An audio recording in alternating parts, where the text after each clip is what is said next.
आकाशवाणी. सविता म्हसकर आपल्याला बातम्या देत आहे. ठळक बातम्या. बालविवाह मुक्त भारत या राष्ट्रीय अभियानाला कालपासून प्रारंभ.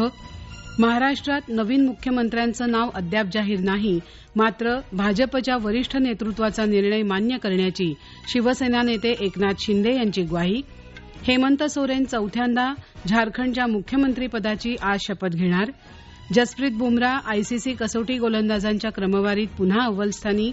आणि फेंगल चक्रीवादळाचा श्रीलंकेला फटका, देशाच्या दक्षिण किनारपट्टीलाही तडाखा बसण्याची शक्यता.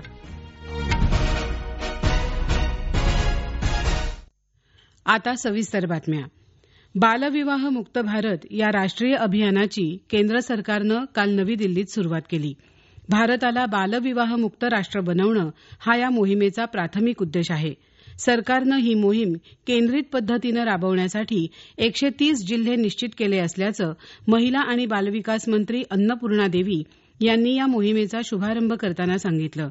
बालविवाह हा केवळ फौजदारी गुन्हा नसून मानवी हक्कांचं उल्लंघन आहे असं सांगून मंत्री म्हणाल्या की बालविवाह मुक्त भारत मोहीम हा केवळ काही दिवसांचा कार्यक्रम नसून एक निरंतर प्रयत्न आहे आणि भारत बालविवाहापासून मुक्त होईपर्यंत तो सुरूच राहील. अन्नपूर्णा देवी यांनी बालविवाह मुक्त भारत पोर्टलचं अनावरणही केलं.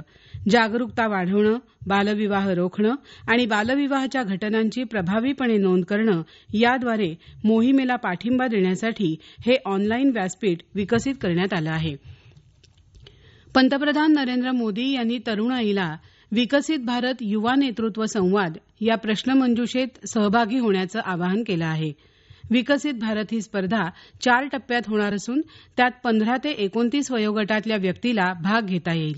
25 नोव्हेंबर ते 5 डिसेंबरपर्यंत चालणाऱ्या डिजिटल प्रश्नमंजुषेनं या स्पर्धेला सुरुवात होईल.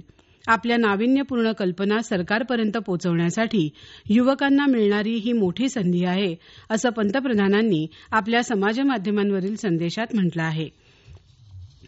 महाराष्ट्रात अद्यापही नवीन मुख्यमंत्र्यांचं नाव जाहीर झालेलं नाही. सत्ता स्थापनेच्या पार्श्वभूमीवर शिवसेनेच्या आमदारांनी भाजपचे ज्येष्ठ नेते आणि गृहमंत्री अमित शहा यांची काल नवी दिल्लीत भेट घेतली.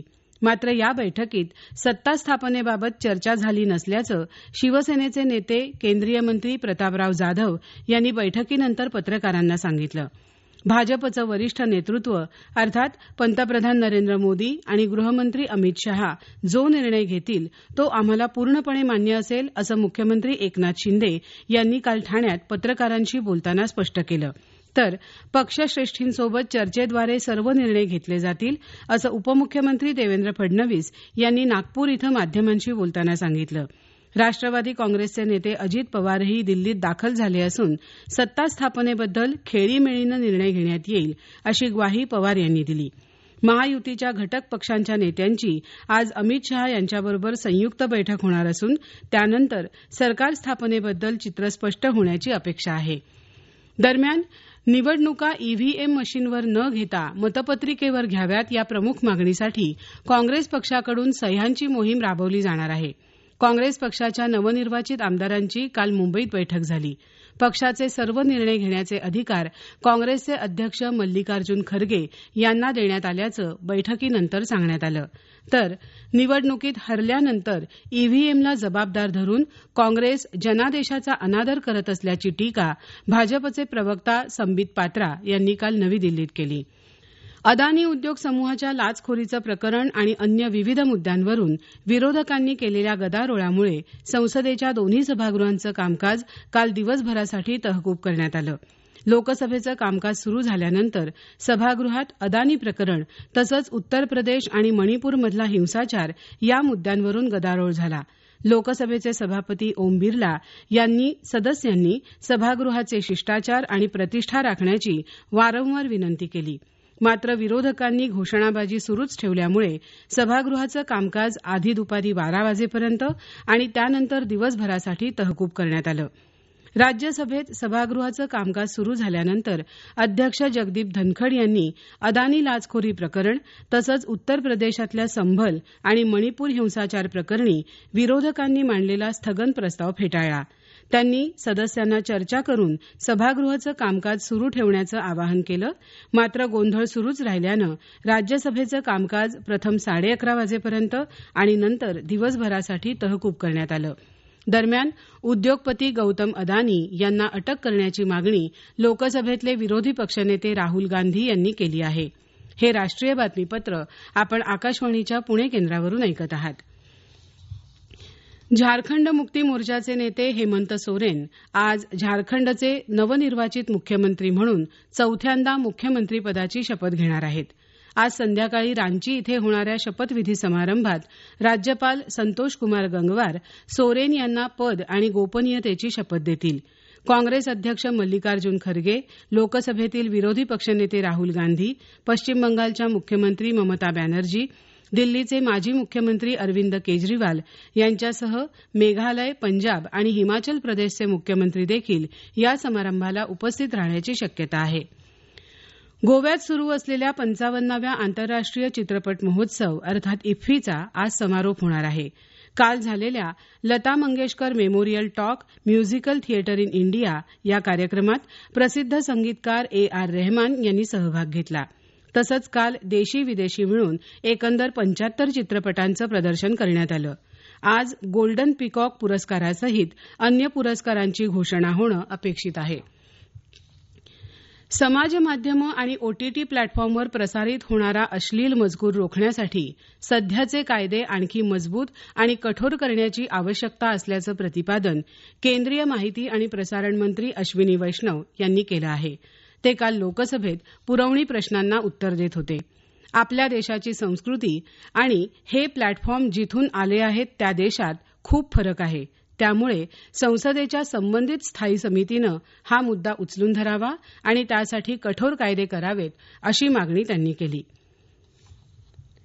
भारताचा वेगवान गोलंदाज जसप्रीत बुमराह पुरुषांच्या कसोटी गोलंदाजांच्या आंतरराष्ट्रीय क्रिकेट परिषदेच्या अर्थात ICCच्या क्रमवारीत पुन्हा एकदा अव्वल स्थानी आला आहे. बुमराहनं 11 गुण मिळवत दक्षिण आफ्रिकेच्या कागिसो रबाडाला मागे टाकत पहिलं स्थान पटकावलं आहे.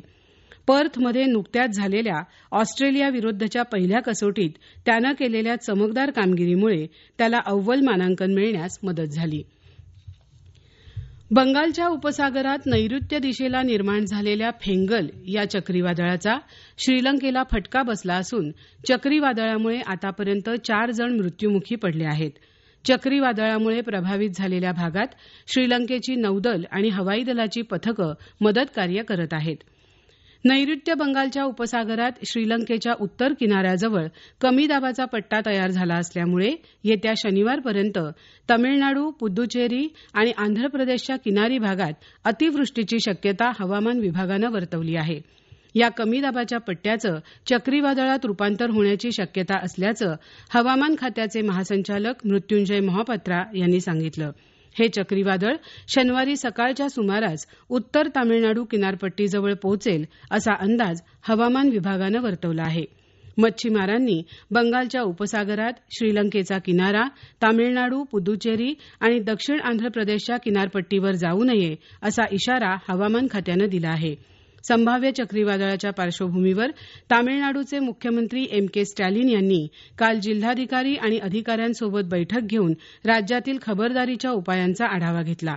तिरुवरूर, मैलादुथुराई, नागपट्टणम आणि कुडलोर जिल्ह्यात राज्य आपत्ती प्रतिसाद दल आणि राष्ट्रीय आपत्ती प्रतिसाद दलाची पथकं तैनात करण्यात आली आहेत. शेवटी पुन्हा ठळक बातम्या. बालविवाह मुक्त भारत या राष्ट्रीय अभियानाला कालपासून प्रारंभ. महाराष्ट्रात नवीन मुख्यमंत्र्यांचं नाव अद्याप जाहीर नाही. मात्र भाजपच्या वरिष्ठ नेतृत्वाचा निर्णय मान्य करण्याची शिवसेना नेते एकनाथ शिंदे यांची ग्वाही. हेमंत सोरेन चौथ्यांदा झारखंडच्या मुख्यमंत्रीपदाची आज शपथ घेणार.